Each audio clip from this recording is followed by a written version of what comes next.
Today, we are very fortunate to be sitting down with one of South Africa's main owners within the PSL, Mr. John Comitis, who runs Cape Town City at the moment and who is doing a fantastic job within the PSL in South Africa, has joined us. Good morning to you, John. How are you? Good morning. Thank you for having me on your show. Thanks. Oh, should I be saying good morning or good afternoon? Which one is it? I think we just hit the afternoon. Oh, yes. You're 2 hours behind us. It's a 2-hour time difference. Yes, only 11 o'clock here now, and cold. But we are still in this COVID period. Now the vaccine comes into play. And obviously that's been rolled out in South Africa. Are there any of your players, like in Europe, like abroad, that are against getting the vaccine? Yeah, I think we went on to a campaign, a vaccine campaign. We thought it would be necessary for us as role models to show the public that that's the way to go in order for us to get back to normality. And whilst we did the campaign, there was still a handful of players that refused to take the vaccine and opted not to, which we of course respect and respected. We've proceeded without those players having vaccines.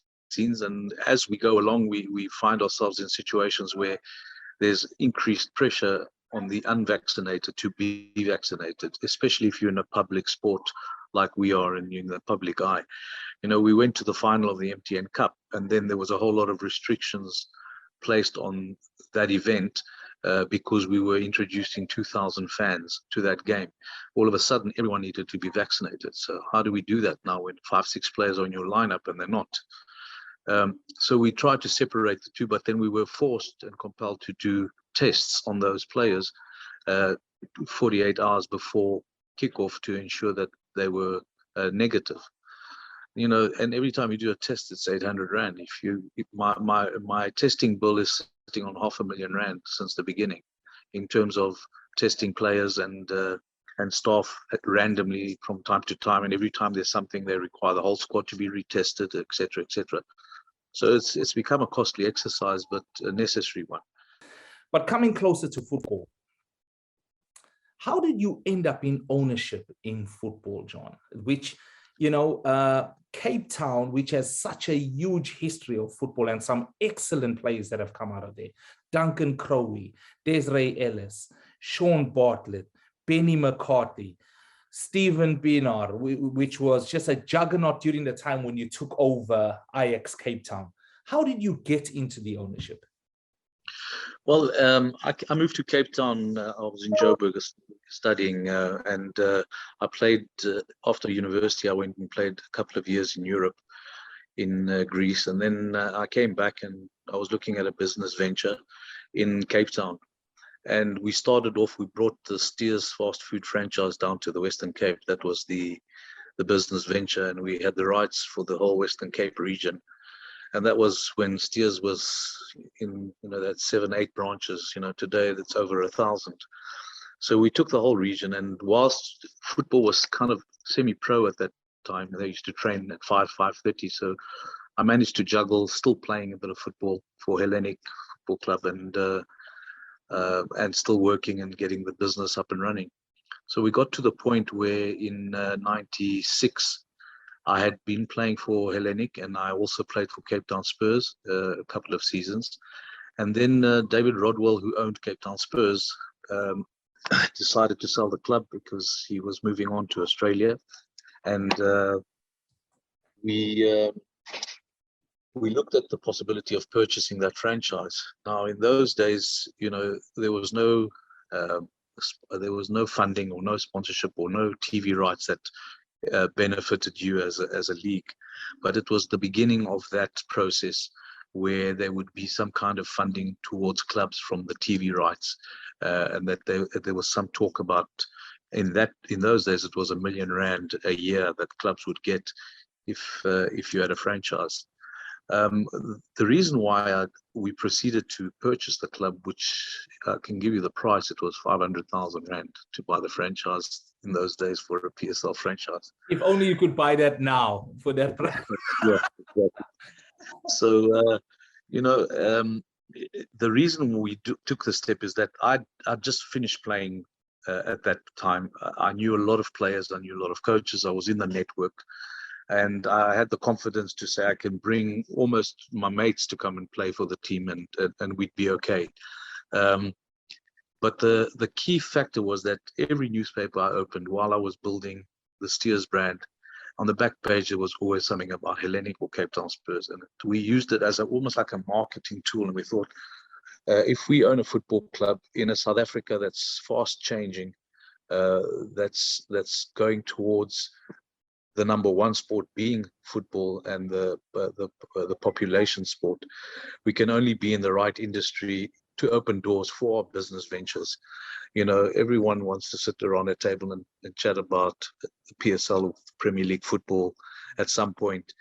And we did it for that reason, but we soon realized that it was a business of its own. And whilst we were all multitasking and working in the food side and all kinds of other businesses that we had engaged ourselves in, football became a big part of that.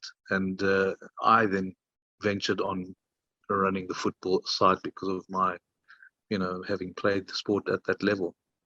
And so we purchased the Cape Town Spurs in '97, and we put together a team very quickly. And that was the year that they changed the calendar from a yearly calendar to the UK calendar, which would then start the season. So we had 6 months of preparing ourselves without any relegation, whilst we changed the season over to start again in July. And in our first season, we ended second in the log. So it was a tremendous achievement for us as Cape Town Spurs. We had David Modise, Sean Bartlett, we had Andre Aronse in goals, Michael Jacobs, players like that, Carlos Dasnis. They were all part and parcel of that era. And then we realized, okay, seems to be like we know what we're doing. Having played the game for 5-6 years in that league already, there wasn't a part of the country I hadn't been to yet.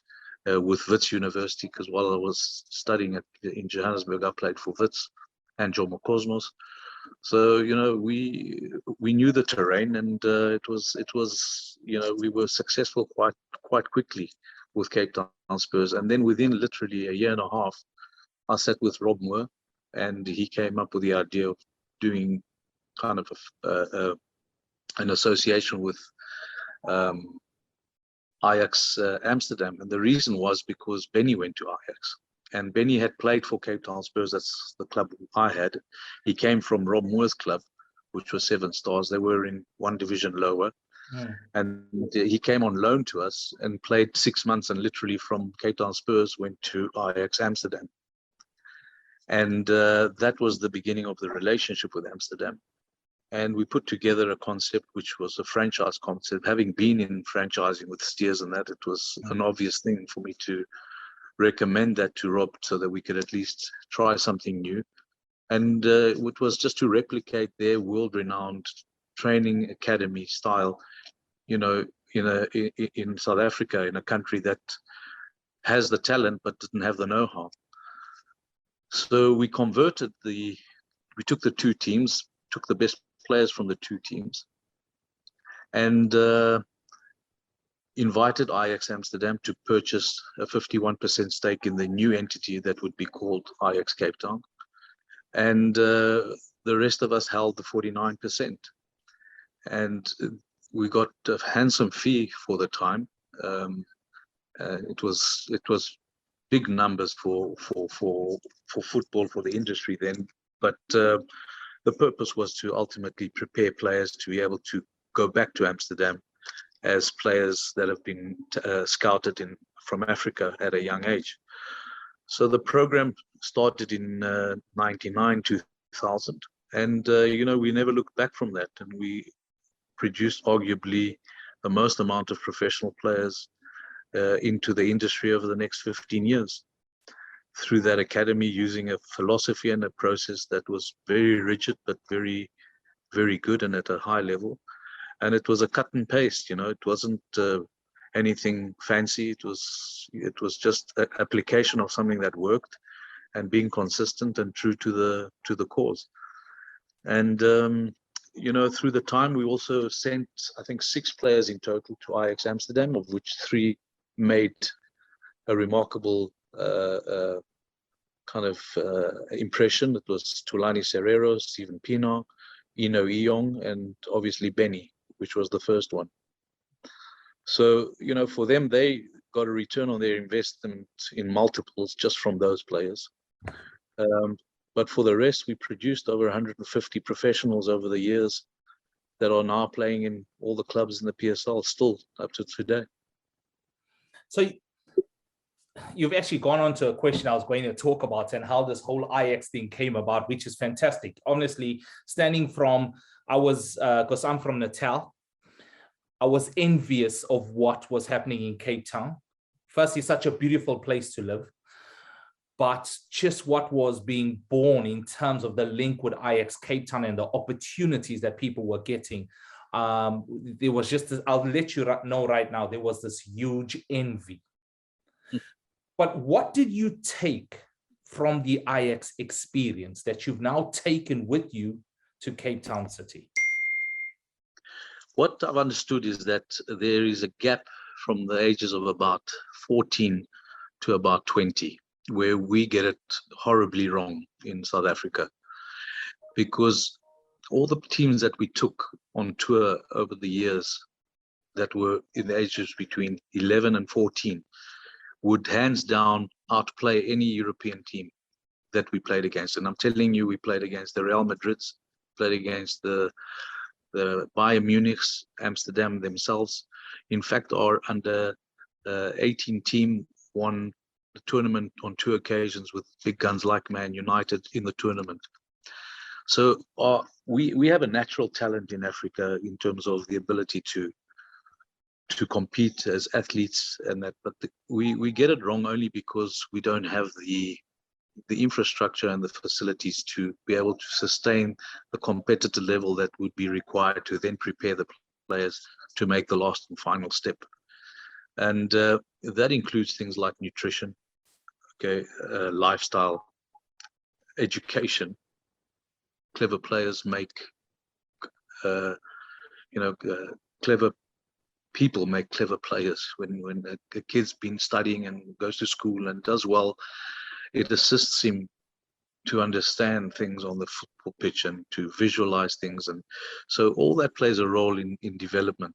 And then obviously you have the football itself and the content, and that would require the coaching and the right input to go in, the right intensity, and then to be able to compete like for like. So we would play games and win 7, 8, 9, 10-0. It doesn't serve you, you know. And then what happens is you get the odd player that kind of stands alone and is able to make that step. And when he goes overseas, then there's a whole lot of new things that come into play.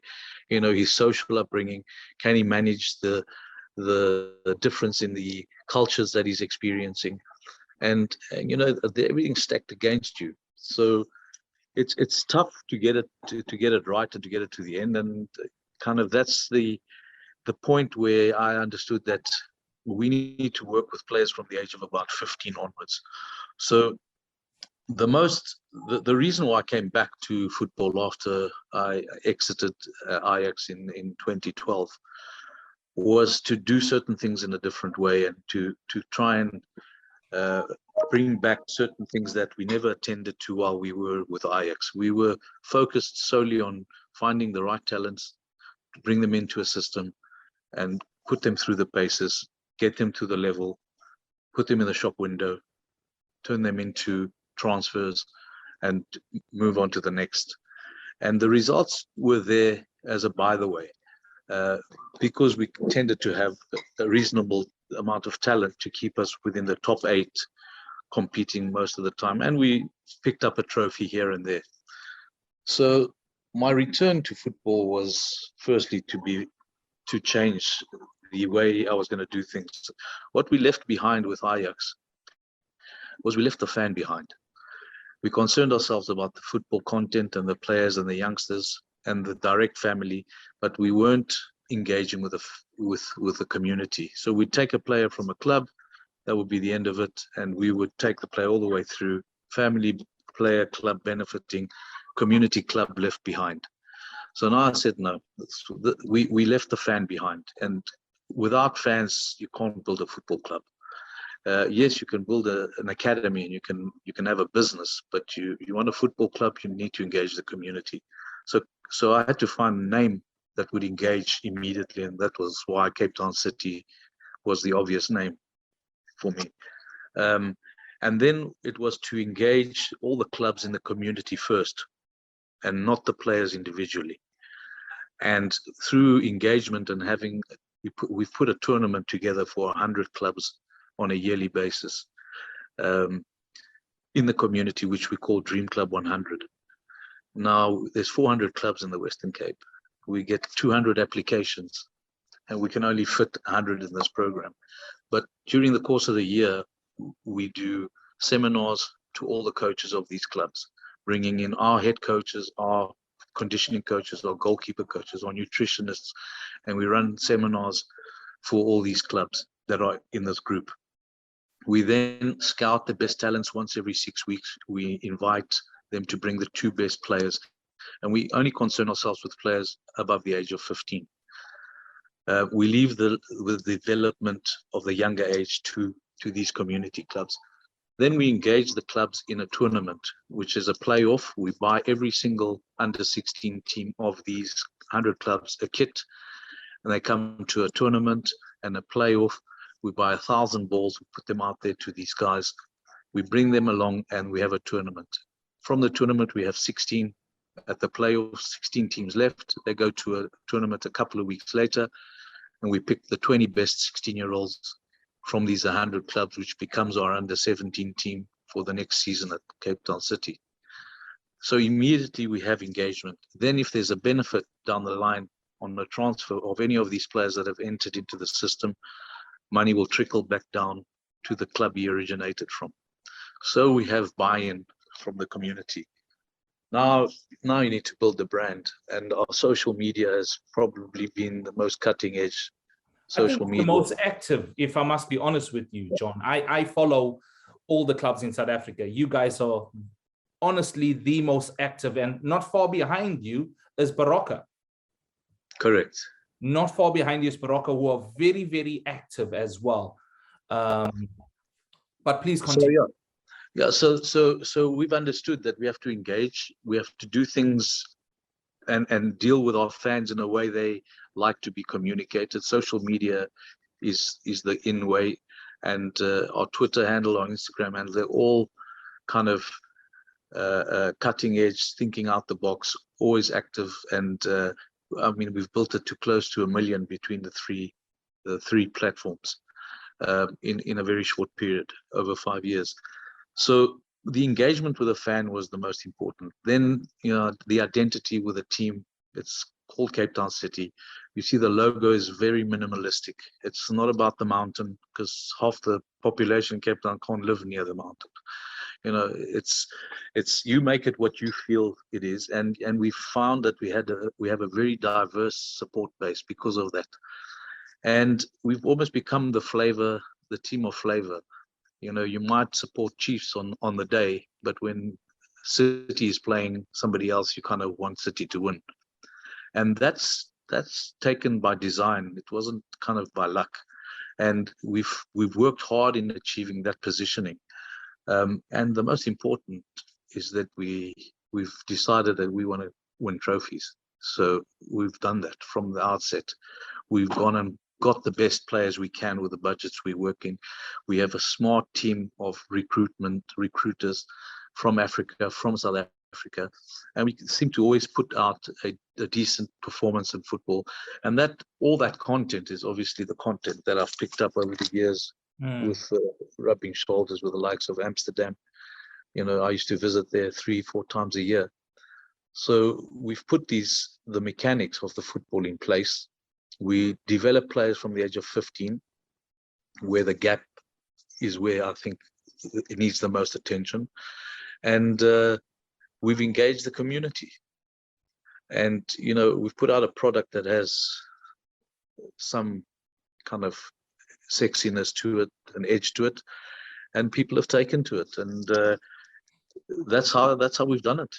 You know, I couldn't disagree with you, and you can see the clear pathway you are taking in order to not just drive the club, but also promote the community, which you said was left behind before. So with all that in place, how do you then start competing? Because I know you want to compete.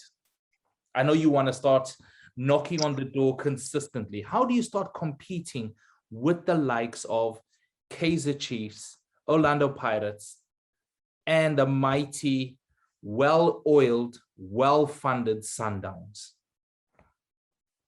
Well, I haven't seen a bag of money score a goal yet.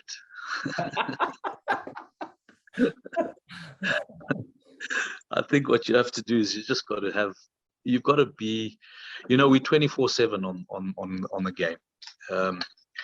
We're constantly looking as to how we're going to improve the squad and the quality of the football. We want to make sure we play attractive football. So there's a certain style and type of player that we scout.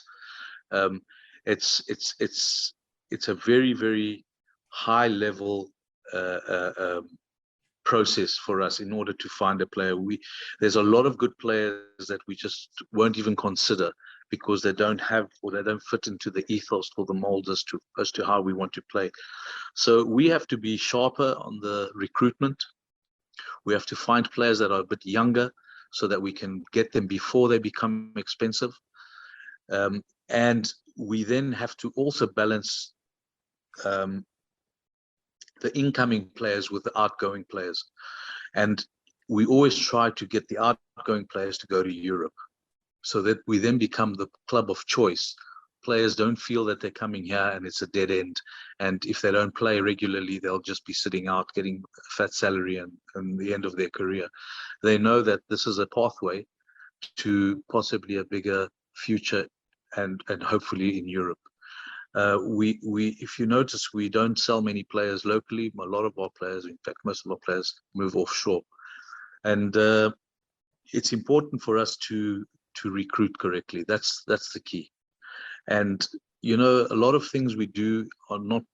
It's not about money. To put in discipline has got nothing to do with money. To put in structures has got nothing to do with money. So the things that are doable, that don't require the money, we do very well. And then the rest falls in place. But there's not a big gap between number 1 and number 16 in South Africa. It's application, it's consistency, it's to keep doing the right things and have a vision and follow it. Now, you spoke about improving the squad. You spoke about getting the right type of person into Cape Town City that fills in with the ethos of what you are potentially and your owners are driving. So you appoint Benni McCarthy in his first major coaching role. Absolutely. He was very successful as a player under you. He was very successful as a manager under you. What was about him that made you give him this job?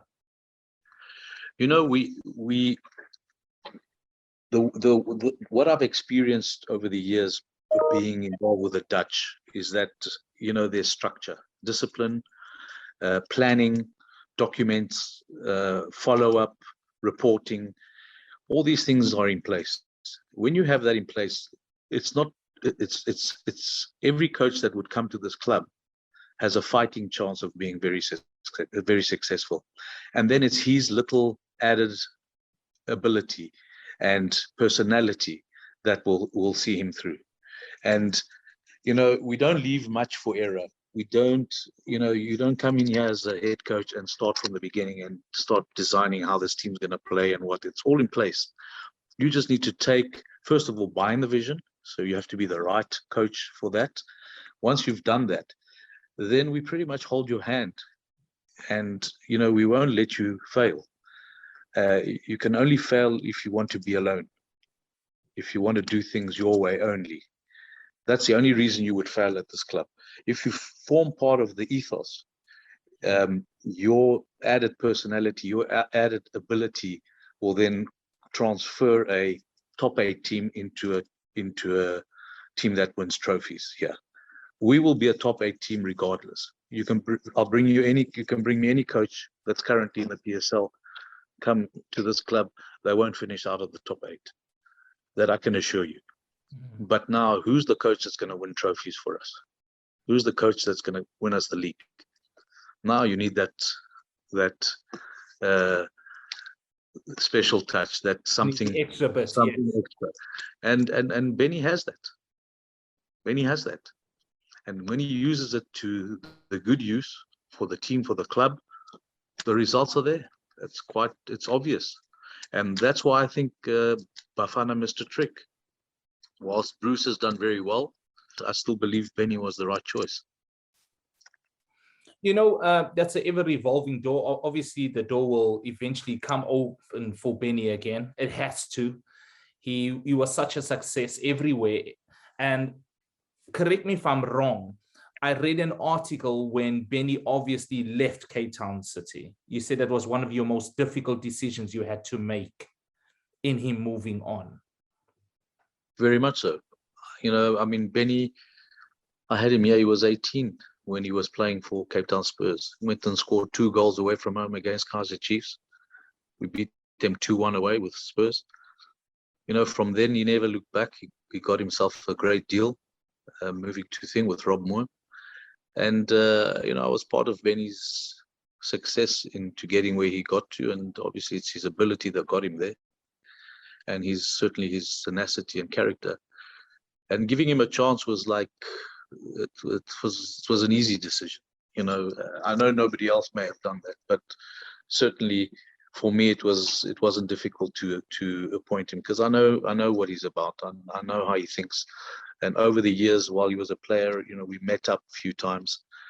So, you know, coming to a point where unfortunately the results were not in his favor, and you know, we went through a bad patch and quite a lengthy one. It took us 18 games of two wins to get to the final decision. It was difficult, because the difference between winning sometimes is just a bit of luck, and you know, and the ball hits the post and goes out or goes in, and you know.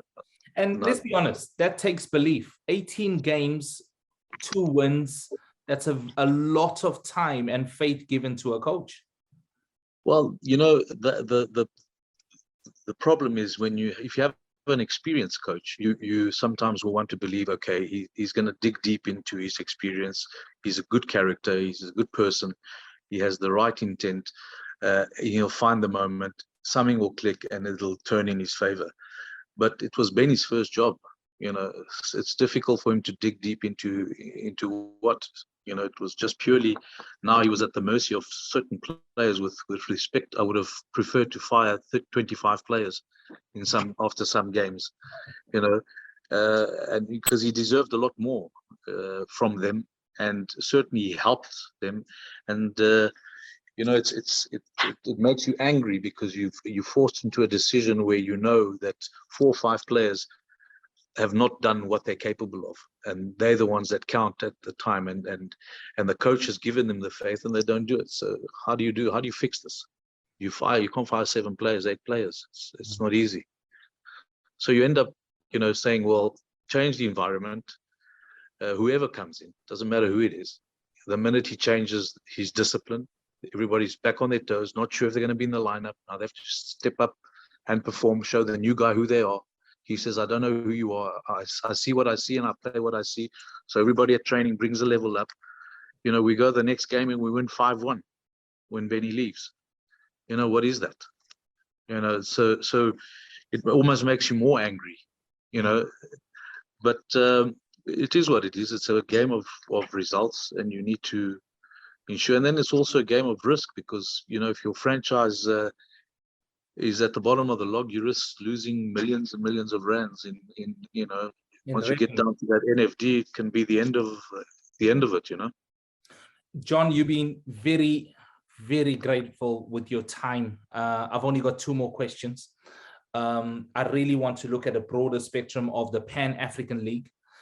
Is it something that you see as appealing? Is it something you feel that teams in South Africa should have the opportunity to enter into? Your thoughts on it, please. Uh, are you talking about a league that'll be of selected clubs in Africa? Listen, Absolutely. in principle, on theory, it sounds all great, because of the fact that you feel that you would have a league that's at a high level, and there'd be a lot of interest in it, and of course, a lot of commercial interest in it as well. But it would be the other side of the coin of that is complete disaster in local football. There would be no reason to compete. There'd be less interest from commercial elements. It would kind of ring fence 2 or 3 clubs, and the rest would be non-existent in this country. And I think the whole industry in general, over a period, African football would collapse completely. The sense of pride of having African teams enter into the World Cup stage after that. So I'm not a fan of that structure. They tried it in Europe. They quickly backed out because at the end of the day, they left the most important person out of that equation, and that's the fan.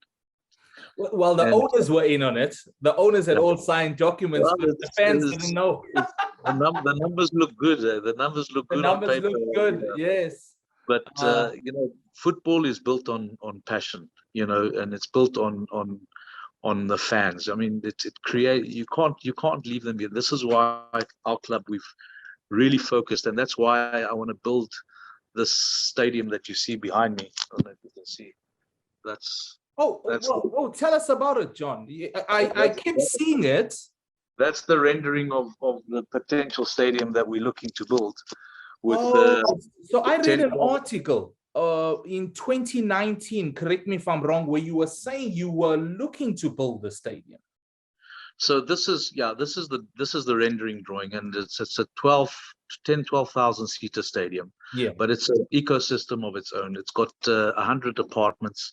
There's a commercial element. There's shops on the front. So 7 days a week, this thing will function as a normal strip mall accommodation.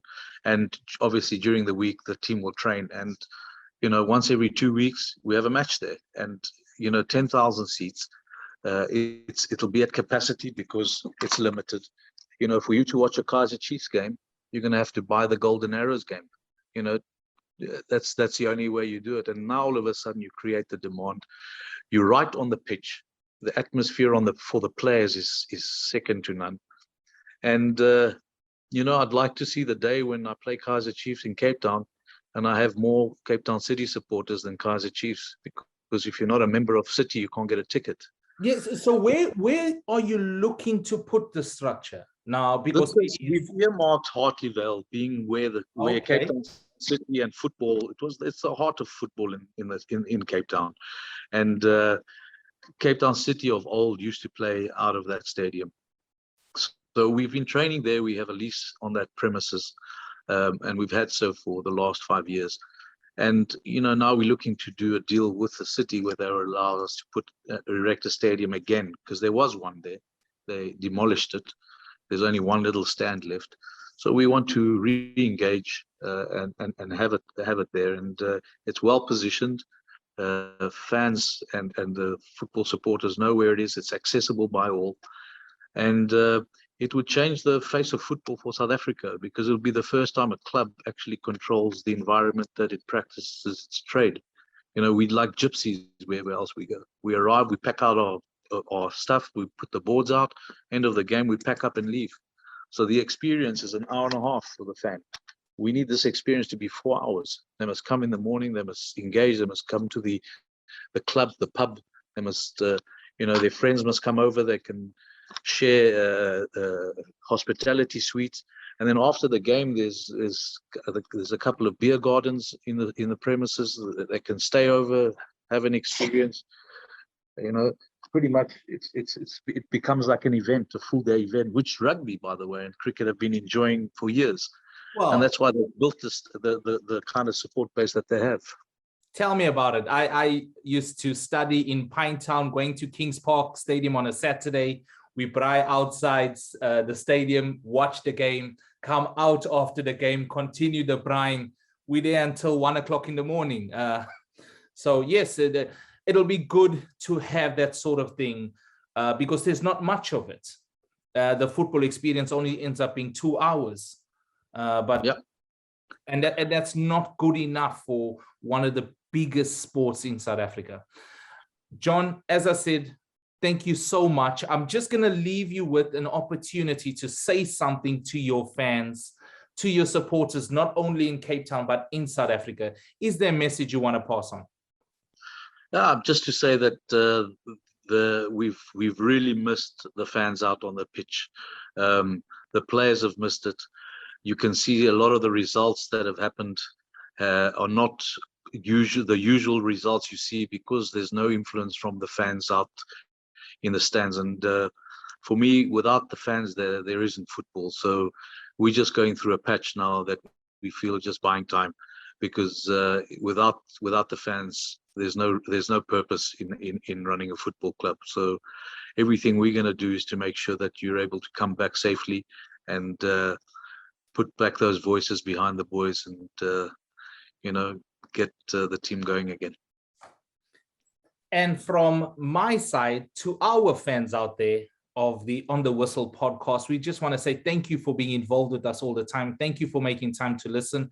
And please hit us up and follow us on OTW_podcast. Give us your thoughts, share your feelings, and enjoy the conversation that we've enjoyed with you today, Mr. John Comitis. Thank you very much.